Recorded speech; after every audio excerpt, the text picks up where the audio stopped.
Hey guys, BJ the Brave here, back with another Warpforge video and something a little bit different for you today. I have just completed a 20-hour project that I began at the start of this, earlier in this season, where I basically went ahead and created a Smurf account. Okay, this means it's not my main account with all my full collection and all the cards and all of that. I created a brand new account, and I wanted to do this because, you know, as someone who's been playing Warpforge since early access, and I start every season in Legendary, right? So I never get to experience what that climb feels like. I've also put money into the game, and I've played a lot, so I've got all the cards pretty much, and I never get to understand or experience that what a beginner would experience. And I kind of thought, you know what? It's the full release of the game. We're going to get loads of new players coming into the game. What I want to do is create a Smurf account, play free to play only, and see if I can get to Legendary. So I set out and did that. Now, if you've been following along, you'll see we've done 7 parts on my YouTube channel. You can go back and watch the whole thing from the start when we did the tutorial and what went all the way up to Legendary. But it basically took us 18 hours to do it, and I did it all on free to play. And I wanted to kind of, like, as I say, experience what that would be like as a new player, not putting in money, and hopefully also show people, show new players that this game is not pay to win. I heard this term and I quite like it. It's pay to fast. I think that's quite a better way of putting it than pay to win. Yes, if you want to like speed up, you know, getting a full collection, if you want to speed up being able to compete at the top of the meta, then absolutely, by putting money into the game, you'll be able to do that. And I think that's fair, right? Like, but what it's not is, it's not a pay to win is when there's like a barrier where if you don't put money into this game, you cannot compete at the top. And I think, you know, one of the reasons for doing this was to show, look, you can take a absolute nothing account and get it to Legendary reasonably quickly. Like I say, I've done it in 7 play sessions, so you know, you can definitely do it. So that's kind of like what I wanted to do. Very quickly, a few people have been asking, well, how did you do it, BJ? How did you create a second account? So just a technical thing on that. I do play on mobile, but I play mainly on through Steam. If you go onto Steam and actually go to there are an option on your account to say switch account or create new account. So you can create a new Steam account, and then you can switch between those accounts. So you can have your main Steam account and then just load up and Warpforge from that, and then you can switch accounts, open Warpforge from that, and that bring up your Smurf account. So that's kind of how I did it. So I went with the Astra Militarium. The decks that I used were ratty. You obviously start with Denkler, and it was very, very piecemeal. Again, you can go back and watch the whole thing, guys. There's 7 parts. They're all on this YouTube channel. I'm probably going to create this as its own playlist as well, so you can go and check that out. But we played with Denkler to start with, and we did use a variety of like decks, but we mainly, once we got to the first epic card on the forge, which if you look on the forge, on the if you look on here, you'll see that the second node on the forge is an epic, and we use that to then craft Ursula. So the deck that we ended up finishing and crossing the line with was this.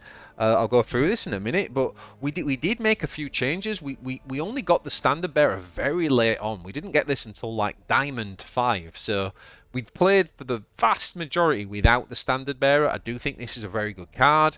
I definitely wanted it, but like I said, didn't get it till Diamond 5, so most of it we didn't play with that. We actually just had I think like things like the 2-drop stun card, the one that does 2 damage and stun. We ran that.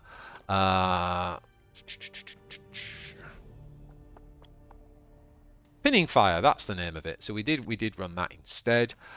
We also had the second Scout Sentinel. Again, for most of the climb, I had 2 of those. Did pretty well. I dropped it one right at the end. And things like the Vanquishers, we ended up with double Vanquisher. Although, to be honest, guys, I'm not sure I actually I made this change literally right at the very end, like the last 2 climbs. I was playing around. I tried to make it just a bit more mid-range. The reason for that is anyone who's watched part 7, I got very stressed, guys. I got to within 1 win of becoming legendary, and lost the game. I did that 4 times, right? So if I just won 1 in 4, I could have ended this a lot sooner. And in the end, from going on that sort of like win-loss, I ended up putting the double Vanquisher in. I have unlocked 1 Rogel Dawn. You can put that in. I tried a whole variety of different things, guys, but I'd say like 85-90% of this is like basically what we used for the majority of the climb.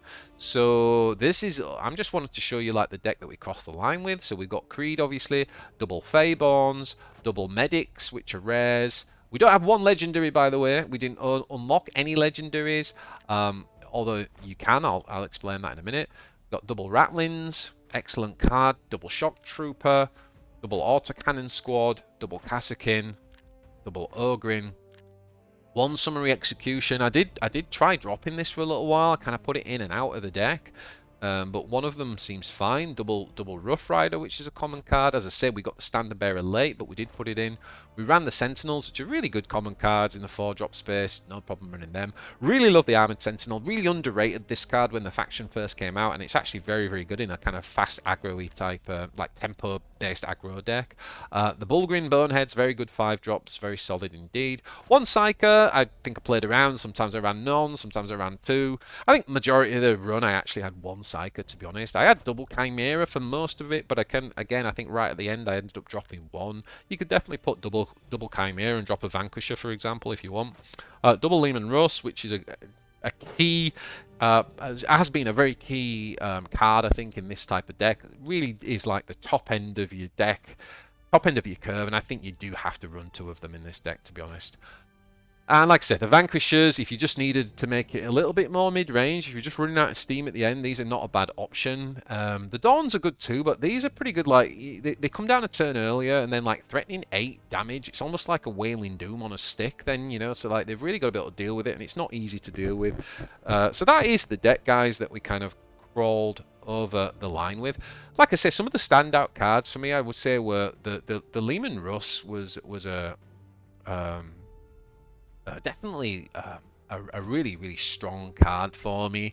I also think the Ratlings and the Medics in the early game, along with things like the the Kasrkins and even things like the Autocannons and the Armoured Sentinels, where you can kind of have these crazy turns where you trigger regiments several times and the range attack can just become huge. I had a few games where like the range attack was 12 or something stupid and I won the game. I think the Bone'ead was also a standout card. I think it felt really, really solid.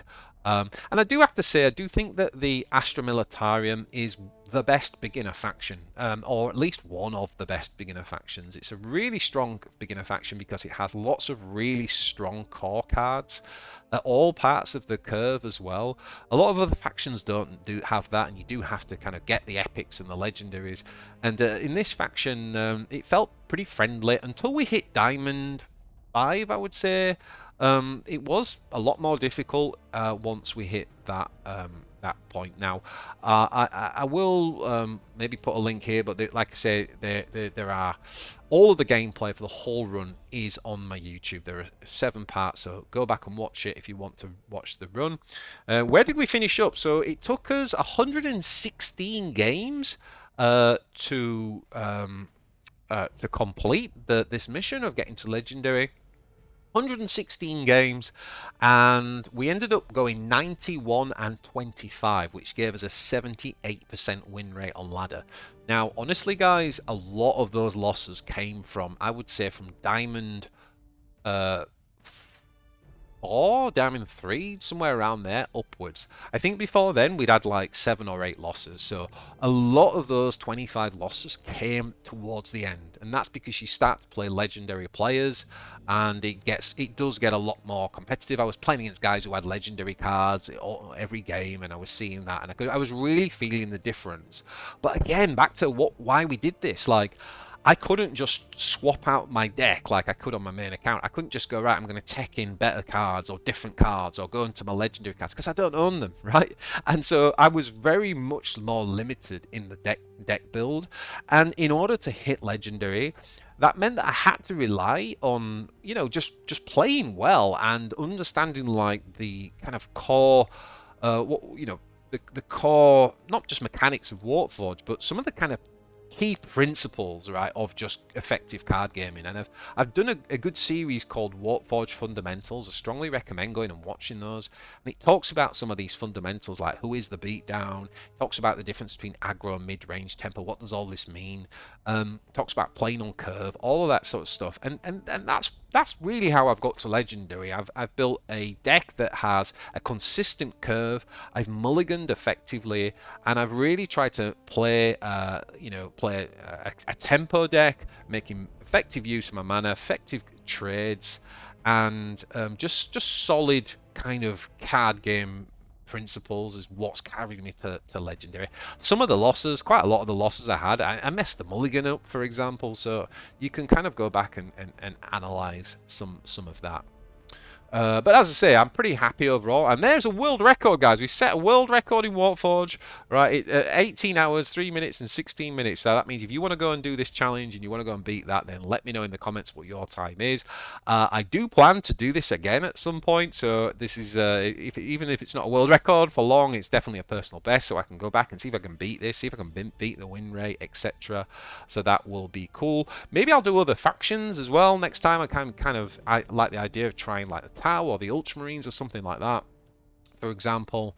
But I do definitely want to get back to my main account, because this season I've kind of taken a season off of playing kind of like competitive ladder on my main account to do a lot of beginner content, and I'm kind of ready to dive back into some to my main account. So I probably will do this again, but I won't necessarily do it straight away.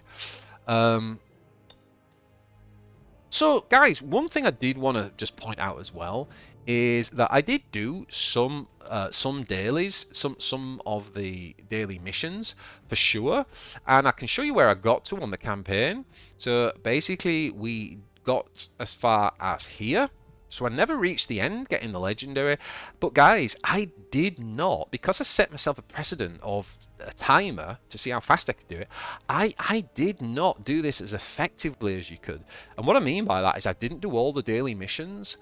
If I had, I would have easily have got to the end of this node and would have unlocked this. I would have probably got to level 10 on the Forge, which is another Legendary.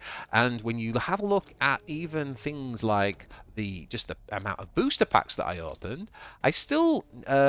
I still needed boosters open since last Legendary, so I only opened 13 packs.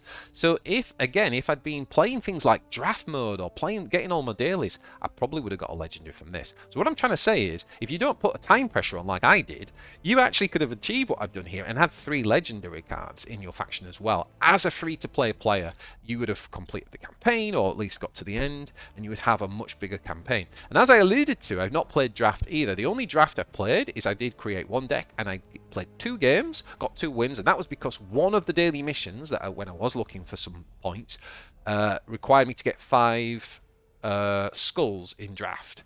And it wasn't one that I could kind of get rid of and start again. So that's the only draft I played. Now, if you're a new player, free to play, I would highly recommend playing draft, because it's a great way of unlocking cards and getting loads of resources, playing with cards you don't even own, as well as playing with the practice decks, which again give you cards that you don't own yet that you can play with, and unlock daily mission points as well. So again, as a free-to-play player, you could have been way further on than I am, and I wanted to really point that out, because I think that's important to know. I've really rushed through to just hit Legendary as fast as I can, but that does mean that my collection suffered, right? I could be much further on in my collection.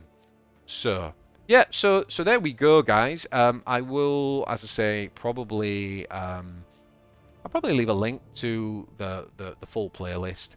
If you've enjoyed this, let me know what you think in the comments. I definitely enjoyed making this one. I hope you've enjoyed this ride. It's a bit different to my usual stuff with the meta snapshots and the kind of meta deck guides. I'll get back to all that, but I hope you've enjoyed this. I certainly have. Feel free to hit that subscribe button if you want more Warpforge content. And yeah, until the next one, guys, take it easy.